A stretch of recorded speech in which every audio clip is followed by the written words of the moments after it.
விழுப்புரம் மாவட்டம் கொத்தமங்கலத்தில் வெள்ளத்தில் சிக்கி தவித்த 10க்கும் மேற்பட்டவர்களை செஞ்சி தீயணைப்புத் துறையினர் பத்திரமாக மீட்டனர். இதுகுறித்த கூடுதல் விவரங்களை எமது செய்தியாளர் நதீம் வழங்க நாம் கேட்கலாம். வணக்கம் நதீம், வெள்ளத்தில் சிக்கியிருக்கக்கூடிய பொதுமக்களை எத்தனை எண்ணிக்கையிலான தீயணைப்பு வீரர்கள் மீட்டிருக்காங்க? மேற்கொண்டு சிக்கியிருக்கவர்களை மீட்க என்னென்ன நடவடிக்கைகள் எடுக்கப்பட்டு வருது? விவரங்கள்.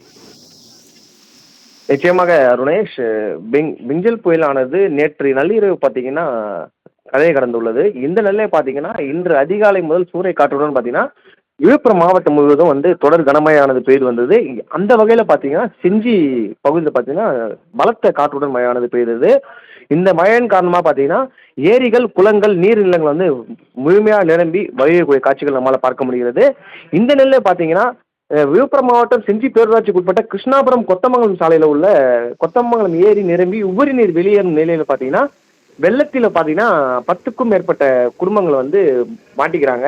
இது குறித்து தீயணைப்புத்துறை வீரருக்கு தகவல் தெரிவிக்கப்பட்டு, அதாவது பார்த்தீங்கன்னா 8 பேர் கொண்ட குழு தீயணைப்புத்துறை வீரர்கள் அந்த 10க்கும் மேற்பட்டவர்களை சிக்கி தவித்தவர்களை பத்திரமாக மீட்டு முகாமில் வைத்துள்ளனர். முகாமில் வைக்கப்பட்டுள்ளவர்களுக்கு செஞ்சி பேரூராட்சி மன்ற தலைவர் முக்தார் மசன் பார்த்தீங்கன்னா உணவுகளை வழங்கி அவர்களுக்கு தேவையான அடிப்படை வசதிகளை செய்து கொடுத்துள்ளதாக தகவலும் வெளியாகி உள்ளது.